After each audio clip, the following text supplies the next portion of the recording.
ഭജൻലാലിനെ മുഖ്യമന്ത്രി സ്ഥാനത്ത് നിന്നും മാറ്റുകയോ അതല്ലെങ്കിൽ വസുന്ധര രാജയ്ക്ക് കേന്ദ്രത്തിൽ ഉന്നതമായ പദവി നൽകുകയോ ചെയ്യണം. ഗവർണർ സ്ഥാനത്തേക്കോ മറ്റും ഒന്നും തന്നെ പരിഗണിക്കേണ്ട കാര്യമില്ല. താൻ രാഷ്ട്രീയത്തിൽ നിന്നും ഉടനടി പിൻവാങ്ങാൻ ഒരു ഉദ്ദേശവുമില്ല. ജനങ്ങൾ ഇപ്പോഴും തൻ്റെ കൂടെ തന്നെയാണ്. അതുകൊണ്ട് തന്നെ ഏത് രീതിയിലും തനിക്ക് തീരുമാനമെടുക്കാം. ആ ഒരു നിലപാടിലാണ് വസുന്ധര രാജെ ഉറച്ചു നിൽക്കുന്നത്. മധ്യപ്രദേശിലെ മുൻ മുഖ്യമന്ത്രിയായ ശിവരാജ് സിംഗ് ചൗഹാനെ മധ്യപ്രദേശിലെ ഫലം വന്നതിന് ശേഷം മുഖ്യമന്ത്രിയായി പ്രഖ്യാപിക്കാത്ത സമയത്ത് അണികൾ ഉണ്ടാക്കിയ കോലാഹലം വളരെ വലുതായിരുന്നു.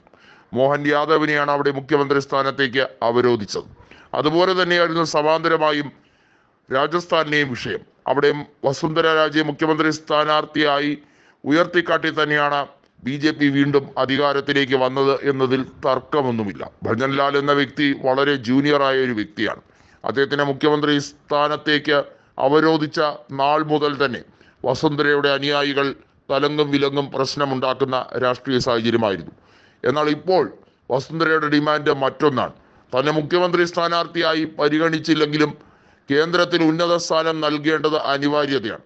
മന്ത്രിസഭ പുനഃസംഘടന ഉൾപ്പെടെയുള്ള കാര്യങ്ങൾ അത് നടന്നില്ലെങ്കിൽ വലിയ രീതിയിലുള്ള പ്രശ്നങ്ങൾ രാജസ്ഥാനിൽ ഉടലെടുക്കും.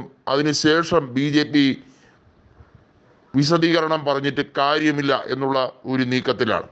നിലവിൽ വസുന്ധര രാജെ പറഞ്ഞിരിക്കുന്നത് തന്നോടൊപ്പമുള്ള അനുയായികൾ ഏറെ കൂടുതലാണ്. ഇപ്പോഴും അവർ തൻ്റെ വാക്കുകൾക്ക് വലിയ വിലയാണ് കൊടുക്കുന്നത്. BJP നേതൃത്വം എന്ന രീതിയിലേക്ക് ഒന്നും ചർച്ച ചെയ്തിട്ട് കാര്യമില്ല.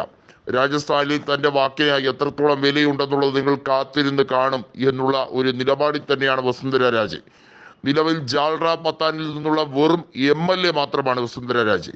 മുഖ്യമന്ത്രി സ്ഥാനത്തേക്ക് വീണ്ടും കൊണ്ടുവന്നില്ല എന്നതോ പോട്ടെ, കേന്ദ്ര ക്യാബിനറ്റിൽ പോലും ഒരു ഉന്നതമായ റാങ്ക് നൽകിയില്ല. ശിവരാജ് സിംഗ് ചൗഹാനെ പോലും ഉദ്ദേശിച്ചത്ര നേട്ടം കൊടുക്കുന്ന രീതിയിലേക്ക് കൊണ്ടുവന്നില്ല.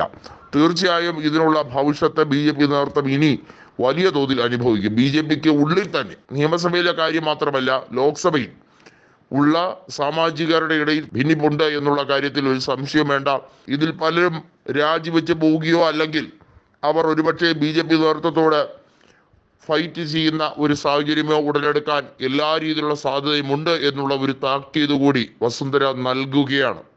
നിലവിലെ രാഷ്ട്രീയ സാഹചര്യത്തിൽ 240 സീറ്റുകൾ മാത്രമുള്ള BJPക്ക് കേവല ഭൂരിപക്ഷം ഇത്തവണ ലഭിച്ചില്ല. ഒറ്റയ്ക്ക് 400-ൽ കൂടുതൽ സീറ്റുകൾ നേടുമെന്ന മോദിയുടെ വാചകം, ആ വാചക കസർത്ത് ജനങ്ങൾ പുച്ഛിച്ചു തള്ളുകയാണ് ചെയ്തത് എന്നുള്ളതിൽ സംശയമില്ല.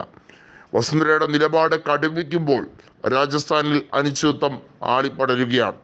വോട്ട് ഷെയറിൽ ഇത്തവണ ഗണ്യമായ കുറവ് BJPക്ക് വന്നതും കോൺഗ്രസ് കഴിഞ്ഞ 2 ലോക്സഭാ തെരഞ്ഞെടുപ്പിലെയും സമ്പൂർണമായ പരാജയത്തിൽ നിന്നും ഫീനിക്സ് പക്ഷിയെ പോലെ ഉയർത്തെഴുന്നേറ്റ് 25-ൽ 8 സീറ്റുകൾ നേടിയതും സംഭവബഹുലം തന്നെയായിരുന്നു.